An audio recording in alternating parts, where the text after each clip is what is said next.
Le bon sens est la chose la mieux partagée au monde. La bêtise aussi.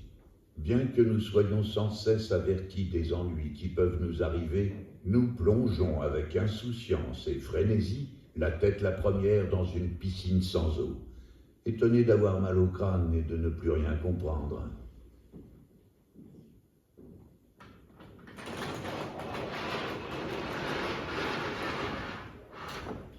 Retire ta plainte, Champignon. Je maintiens ma plainte énergiquement. Tu ne feras pas ça. Je le ferai. Tu aurais le cœur de me faire fourrer en prison. Probable. Champignon, Cause, tu m'intéresses, va. Tu n'y couperas pas de tes 5 ans. 5 ans. À nous, la paille humide, les faillots et la boule de sang. Ça t'apprendra à me faire cocu. Je ne savais pas que ça te contrarierait. Menteuse. Je te l'avais défendu plus de 100 fois. Seulement voilà, tu ne veux en faire qu'à ta tête. Faut toujours que tu commandes. Et ben tu verras ce coup-ci. Tu verras ce que ça te coûtera. Retire ta plainte, Champignon. Non, J'ai des remords. tant pis pour toi. Laisse-toi attendrir. Impossible. C'est une bouche de bronze qui te parle.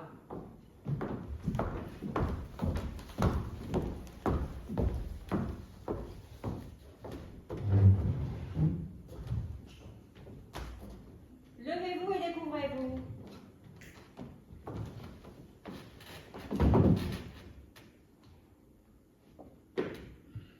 Regarde ta plainte, voyons. Qu'est-ce que ça peut te faire de retirer ta plainte? Madame la Présidente, je m'en rapporte à votre jugement arbitraire. Qu'est-ce que vous demandez? Je demande 5 ans de prison pour mon épouse et 20 ans de travaux forcés pour mon cousin.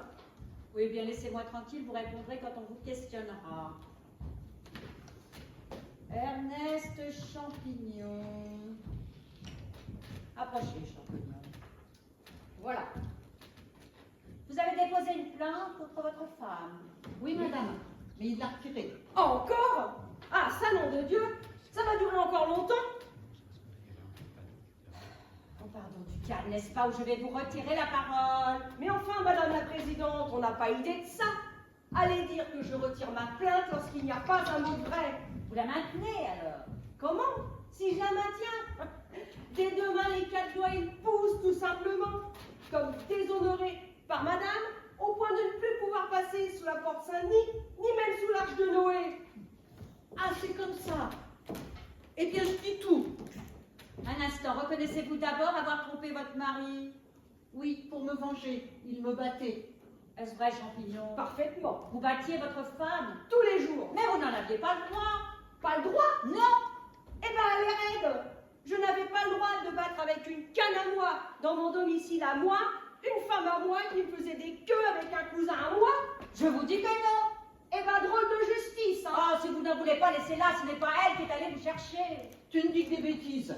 C'est des bêtises, peut-être, que tu es la fainéantise même, et que depuis notre entrée en ménage, tu n'en aurais seulement pas fichu le quart d'une secousse.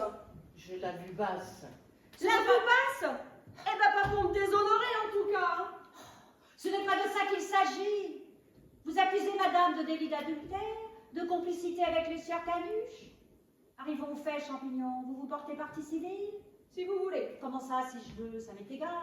Ben, et à moi de même. Il faut pourtant vous décider, vous vous portez partie civile, oui ou non? Des fois. Quoi, des fois? Ben, je veux bien. Moi aussi, seulement de ce train-là, ça peut durer jusqu'à demain. Je crains que le plaignant ne comprenne pas la question. On vous demande si vous réclamez des dommages et intérêts. Moi? Mais je ne mange pas de ce pain-là. Je demande simplement que la condamnation soit publiée dans les journaux et que la Chambre envoie l'affichage dans tous les départements. Vous en demandez peut-être un peu de trop. C'est mon avis. Surtout qu'il ne dit pas comment les choses se sont passées. Car il le savait très bien que ça lui pendait au nez comme un sifflet de 4 sous. Raconte un peu, madame, comment les choses se sont passées. Non, mais raconte-le donc pour voir. Parlez. Eh bien, madame, voilà. Nous étions très copains, le père Poussereau et moi. Qui ça, le père Poussereau? Papa, je suis une demoiselle Poussereau. Ah, parfaitement. Continuez. Un jour, je lui dis comme ça que j'avais sa demoiselle dans l'œil. Dans l'œil. Façon de parler, histoire de dire que la jeune personne m'avait inspiré le pépin. immédiatement, v'là le père Poussereau qui se met à pousser les hauts cris en disant que ça lui allait comme une paire de gants, que j'étais un gendre à son goût, qu'il me foutait sa fille, ça ne faisait pas un pli, et que c'était une affaire conclue. Ça va bien que je lui fais alors, mais faudrait tout de même s'assurer des fois que ça ne soit pas dans ses manières de voir. Hein. T'as raison, qui me répond. On va le savoir tout de suite. Arrive voir un peu que je cause à désirer. C'est bon. Il passe dans la pièce d'à côté. Je me colle l'oreille à la serrure. C'était très délicat. Silence, laissez parler votre mari. Donc, vous vous collez l'oreille au trou de la serrure. De la serrure, oui, madame. Et vous pensez, n'est-ce pas, si le cœur me battait dans mon pantalon? Oh, pas de littérature, nous n'avons pas de temps. Je vous demande pardon. Madame arrive. Alors, madame arrive? Madame arrive et demande à son père qu'est-ce qu'il y a. Il y a que Champignon te demande en mariage, dit le vieux. En mariage? Oui. Il veut m'épouser? Faut croire. Je ne marche pas. Comment ça, tu ne marches pas? Non. À cause? À cause qu'il a l'air d'une andouille. Qui disait cela? Désiré? En parlant de qui? De moi.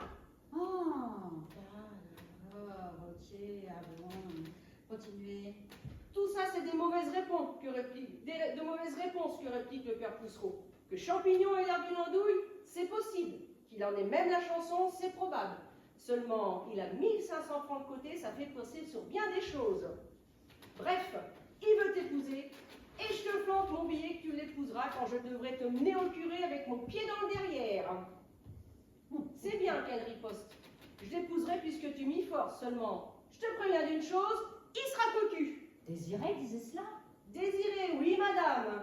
Toujours en parlant de vous? Toujours en parlant de moi. Oh, oui alors?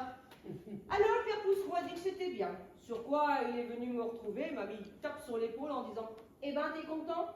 Je t'ai enlevé ça en 5 secs, hein. Dans un mois, tu seras marié. » Et un mois après? Eh ben, je l'ai été. En tout cas, vous ne vous plaindrez pas d'avoir été pris en traître. Et pourquoi? Pourquoi? Pour la raison qu'un homme averti en vaut deux, et que vous en valiez 40 à vous tout seul. Au moins. Oui, au moins. Permettez, je croyais que c'était du battage. À preuve que dans les premiers temps de notre ménage, nous étions censément comme des petits pains au lait. Jamais un mot, toujours du même avis. J'ai même fini par dire un jour au père Poussereau, « Vous savez, votre fille, je crois qu'elle m'a dans l'œil à son tour. » Et elle vous trompait? À tue-tête, Quand vous en êtes-vous aperçu? le soir même du soir où je croyais qu'elle s'était mise à m'aimer. La fillette s'est surprise. C'est vrai, mais faut vous dire... C'est vrai, mais il faut vous dire comment c'est arrivé. C'est arrivé d'un jour que j'avais attrapé la diarrhée pour avoir bu de l'eau trop froide. Ce détail est bien inutile. Pas du tout, puisque c'est là qu'étant rentré en tapis noir... En quoi? En tapis noir. Comment en tapis noir? Ah, en tapis noir. Ah, c'est ce que je disais. Oh. C'est donc de là qu'étant rentré en tapis noir, pour satisfaire aux besoins de la naturalisation, j'ai pigé Canuche chez moi avec ma femme sur ses genoux, en train de faire ensemble des choses qui ne se font pas. Tiens, ça se soit pas, elle ne pouvait pas les faire. Et puis monsieur ne dit pas que c'était pas la première fois. Il vous avait déjà surpris. Naturellement. Avec Canuche. Oui, madame. Et qu'est-ce que vous leur avez dit? Je leur ai dit sévèrement, une fois passe, hein, mais il ne faudrait pas que ça recommence souvent. Hein. Vous êtes un mari de bonne composition. Ah, tu vois, tu entends ce que dit la dame? Surtout, je vous dirais une belle chose, qu'on attrape plutôt du vinaigre avec des mouches, non, on attrape plutôt du vinaigre avec du miel qu'avec des mouches. Seulement, songez donc, madame, ils ont abusé. Ils avaient des coïncidences chaque fois que je n'étais pas là. Alors, vous ne les avez pas vus. Parbleu, ils ne m'invitaient pas à contempler le spectacle non plus. Hein. Et notez bien que Canuche est aussi cocu que moi. N'écoutez pas ce qu'il dit. C'est des blagues, tout ça, des potins. Je suis une personne qui est l'honnêteté même. À preuve, je ne trompais Champignon qu'avec lui. Oui, madame, l'honnêteté même. N'exagérez rien, continuez. Pour en revenir à ce que je disais, c'est si peu des blagues, madame, que je passe ma vie à trouver des hommes chez moi, dans le buffet, dans l'armoire au linge, dans les lieux. Et comme avec ça, qui me foutent des volets par-dessus le marché. Est-ce que vous croyez que c'est drôle? À la fin, j'ai perdu patience et j'ai décidé que Canuche ferait pour lui et pour les autres. Femme Champignon, avez-vous des explications à fournir? Ayez donc seulement l'obligeance de demander à mon mari ce que je lui ai dit le soir même de notre noce. Vous avez entendu la question, répondez. Ce qu'elle m'a dit ce soir-là, Oui. elle m'a dit « Finissez, Ernest !» Non, non. Avant ça, je vous ai dit que si vous faisiez des canailleries avec une autre, je vous rendrais du pareil au même. Je vous ai rendu du pareil au même. Oh, vous avez donc commencé, Champignon? Aucun souvenir. C'est trop fort. Et Madame Canuche? Madame Canuche, Oui, la femme de Canuche. je vois pas ce que vous voulez me dire. Madame la Présidente, nous avons fait citer Madame Canuche au point de déclarer qu'elle a été la maîtresse de la partie civile. Vous tenez à l'audition de la dame Canuche. Certainement, dans l'intérêt de la défense. Bien, maître, appelez le témoin. Madame Canuche.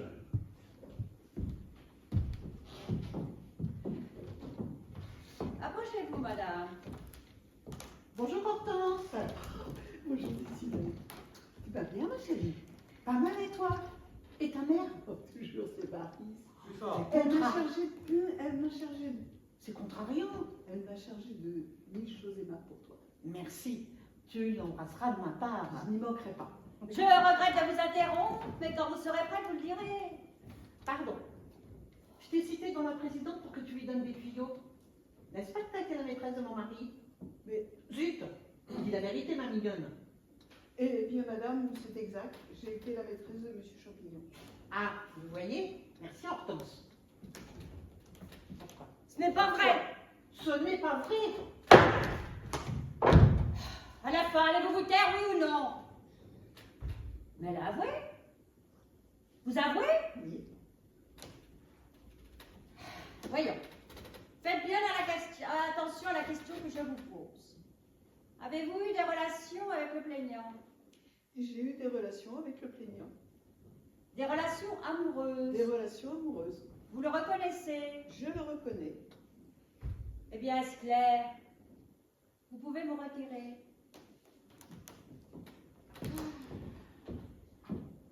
La parole est au défenseur. Bien. Je serai bref. J'allais vous le demander. Monsieur Champignon apparaît en effet comme le type achevé, comme la formule définitive du classique mari d'opérette. Ah, ça, vous vous fichez de moi. Je poursuis. L'adorable jeune femme que le plaignant a le bonheur de posséder. Bonheur inexpliqué autant qu'inexplicable. Et pourquoi? La présidente nous permettra, je l'espère, de basquer derrière un sourire, mon embarras bien naturel, à l'énoncer une question que le plaignant ne m'eût pas posée s'il prit soin, au préalable, de se regarder dans la glace. Bravo! Très bien! Monsieur Champignon, avez-vous fait constater l'adultère par le magistrat officiel, le commissaire Cardeuil? Et lui avez-vous payé sa rétribution de 10 francs? Bah non. Pourquoi faire? Elle m'a déjà coûté trop cher, la désirée. La cause est entendue.